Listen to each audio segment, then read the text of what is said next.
Well, basically, I get so much questions about Timothy Treadwell because he did live out here for 12 summers and then eventually got killed. He's the only one that got killed out here by bears, him and his girlfriend. And so as I post videos showing us hanging out with these bears, because that documentary was so popular, it's immediately people start saying that I'm just going to get killed like Timothy Treadwell. And over the years, it just really, starts to irritate me. And so I think the first thing that I'd like to talk about with Treadwell, this the most common question is why did he actually get killed? And is it because he was hanging around the bears? No, that's not why. And for 12 years he did it, and the bears were very tolerant to him. However, he made some key mistakes, many mistakes, and he made lots and lots of mistakes all at the same time. And that's when his luck finally ran out. And the thing that a lot of people don't realize about bears is their ability to gain weight so fast. It has to do with the food being available and then them gorging and eating the highest quality, highest fat food they can. And it would be like if somebody said, hey, I'll pay you $5 million if you can double your body weight in 2 months. It would be difficult. And most people have something called leptin, which is kind of a hormone that regulates your appetite as you get overweight. Bears don't. Bears have a different thing. They basically go into and you probably would get sick of eating. You probably have to eat butter and all this Crisco, and so eventually, the bears, in order to do that, they have something called called hyperphagia, and it's kind of a metabolic state and a mental state, which makes them obsessed with being full all the time. And and when a bear's in hyperphagia, which gets induced when the salmon come in or the berries are in, that kind of thing, bears are really happy when they have food. Eventually, a bear, if they have a really good year, will get to the point where they've had enough. They're like, let's say you have a bear that's very, very, very heavy, and it wandered upon a beached whale with unlimited amount of calories. Would it continue to gain weight until, say, it couldn't walk anymore? No. So they have a certain mechanism where their body will say, hey, you're at optimal hibernation weight, so you're doing well now. And they kind of slow down and they get sleepy. And then they won't go to sleep. They won't go up to hibernate to put their body on a metabolic pause until the food comes back, until the food runs out. So kind of a bear that with optimal hibernation weight during hyperphagia, when you have some fish, it typically after, like at the end of the season, it'll be a huge male that's done really well. He'll sleep for maybe 2 days at a time, just taking a nap by the river, and he'll get up for a few minutes, catch a fish or two, just enough to maintain that weight, and then he'll go back to sleep. And then when that fish runs out, when the food totally runs out, hey, they're happy. They're at optimal hibernation weight, and they go up into the high country, up in there somewhere where the snow mountains are, up in the snow patches, usually on the north side of facing slope, where they'll be kind of sealed in by snow, and then they'll dig in and they'll hibernate until springtime. But here's something: if you're a bear and you're in hyperphagia, and the food runs out, and you are not yet in optimal hibernation weight, you're going to be a very cranky bear, very angry bear, very desperate bear. And because evolutionarily, their body basically saying, like, if you don't do everything possible to get some more calories, you're not going to make it through the winter. And it could be 30% of their body weight that they need to be used for storage for food. So when that happens out here, the bears definitely act different. You're going to have two types of bears: the really happy, sleepy bears that have done really well, and you're going to have the desperate bears. And here, that usually happens in October. And as soon as that fish runs out, those last few fish go away and the berries all dry up and there's really not much at all to eat. Bears will be very desperate and they'll fight over the last few fish and any kind of food source. They're going to treat it differently than they would have in the summertime. That was when Treadwell had his problem. He came in October for the first time, and he'd never been there before. So the same bears that he was used to hanging around are going to act much differently. And there was a huge male bear that I'd seen before, several times, and I could tell just by his body language and the way he looked at us as I brought in some groups of people, that he just did not seem to like people very much. He was not an approachable bear. He was a bear that stared at us a lot, and to be honest, it's just a bear that kind of was, I felt, was spooky, and it was a very distinctive bear with this lip that hung down. And he'd have been a bear that had been tagged in the study in the 90s, so he was documented. He was very old. He would be the last bear that I would want to push during October, because it looked like maybe that was going to be his last year. Did not get enough food. So when that food ran out, he came into Treadwell's camp, and Treadwell made a very, very key mistake that he could have gotten away with at other times of year when there was food around, but this time no. And it was that he had his bear-proof food container outside of his tent, instead of maybe 50 to 100 yards away, which is normally how far you should store that. Because the bear-proof food container, it is bear-proof, but it is not scent-proof. Bears have a sense of smell 2,000 times better than ours. At least some people have said that. 10 times better than a bloodhound.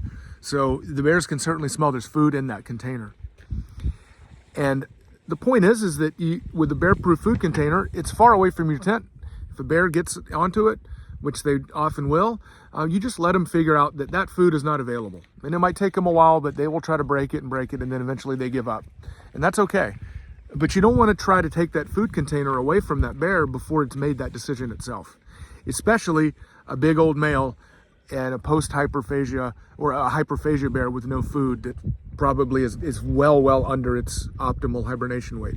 So that bear's going to act differently. If the same thing had happened to the same bear maybe a month before, bear probably would have just run away. But in October, no. And so that's why he got killed. The ways he could have avoided that would have been, everybody says, oh, we camped on a bear trail. Well, the bear trails are everywhere. That's not the reason that he'd always camped in the same place. Bears usually see a camp, they walk around it. But one way he would have been able to avoid it, I think, is have an electric fence around the camp. That's been very effective for us. And when we camp out here for months at a time with film crews, having your bear-proof food container away from camp so you don't have any kind of scent attracting, and not being in there in October, that would have definitely solved the problem. It had been a different bear, probably would have been okay. But Treadwell had no backup deterrents. No hand flare like I use here. It's marine safety flare, 60 seconds, it's like 12 or 15,000 candles. Extremely intimidating ball of fire that basically blinds you, hisses, and bears do not like it at all. Also, could have had pepper spray, but he didn't use pepper spray either. He thought that the bears respected him as some kind of a god or something, and that he would never be hurt by one of the bears. The bears thought that he was there to protect them, and then they loved him. Well, that's not really the case with wild animals like that. So anyway, I guess that's the reason. There's lots and lots of different theories about what happened to him, but really it's the combination of mistakes at that time of year, and him not realizing that October bears are not going to be his friend as they had at other times of year. And so I ran into Treadwell several times. He was not very nice at first to me, because I was bringing photographers in and film crews in mostly, and he thought those were his bears, and he didn't want anybody else around him. He wanted to be the sole person to be famous with the bears. So I didn't really get along with him that great, but I did have a really good talk with him once, and we sort of saw eye to eye. But when he got killed, it really bothered me a lot, because at that time we were just starting bear viewing on the Katmai coast. The only place you could see bears before that was at McNeil River in Brooks Falls. And a lot of people were basically telling us, like, oh, you guys are stupid, you're going to get killed, you can't trust those bears. And what we were trying to show was, if you treat the bears with respect and you put them first and then abide by certain rules, you actually can build trust, and they really don't want to hurt you. And that was really to help maybe solve some of the problems with all the DLP killings, Defense of Life and Property killings in Alaska, and also maybe show the trophy hunters that killing bears is really not nearly as much of an adventure and a skill needed as, say, going in and photographing them on foot, unarmed. So that was our movement for bear conservation and coexistence with people.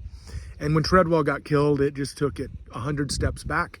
And even to this day, if I show a picture of us getting along peacefully with some of these great bears, because we act a certain way and have a mutual trust, because we haven't messed them up doing bad habits, everybody always just brings up Treadwell. Treadwell 2.0, that was a long time ago. Nobody's been hurt since, and with lots of bear viewing, and bear viewing is the economic driver for Homer and Kodiak, and it does great things. And nobody's getting killed like Treadwell, because nobody's acting like Treadwell did. That being said, everybody makes fun of him. You got to remember, this guy died, and I know that his videos that were published on that movie were definitely made him look pretty crazy and weird. But you know, one thing that I have to say is, I can't believe that his friend, partner, released those videos to the filmmaker who was famous for making films about madmen, crazy guys. That's what Herzog does. So you give him all of the footage that he'd shot. That was private stuff. He did not intend for all of those times where he videoed himself talking and doing things, was not meant for the general public. And to me, that's a tremendous violation of his privacy. And I think that it would be like if I went to somebody and I took their private journal and published it after they died. That's not okay. So he gets a very, very bad rap. And you know, I've got lots of people and groups of people and things, say guys that want Canadian mining companies that want to put the giant open pit gold mine in this country and destroy the salmon runs and the bears for profit. There are some people that I really don't like. There's people that hunt habituated bears in the Katmai Preserve, where hunting's still allowed. I don't like those guys at all. But Treadwell, I understand Treadwell, and he made some mistakes, but he definitely saw the bears as something very special, and I can sympathize with him very, very much. And we always need to remember that he was one of the ones that really brought attention to these fantastic special bears. And so I wish people wouldn't be so disrespectful when they talk about him. And they don't really know any more than something they saw on a documentary. So anyway, that's just part of my little Treadwell stories. Maybe if people want to hear more, I can tell some stories about how some of the interactions, but that's what all for now.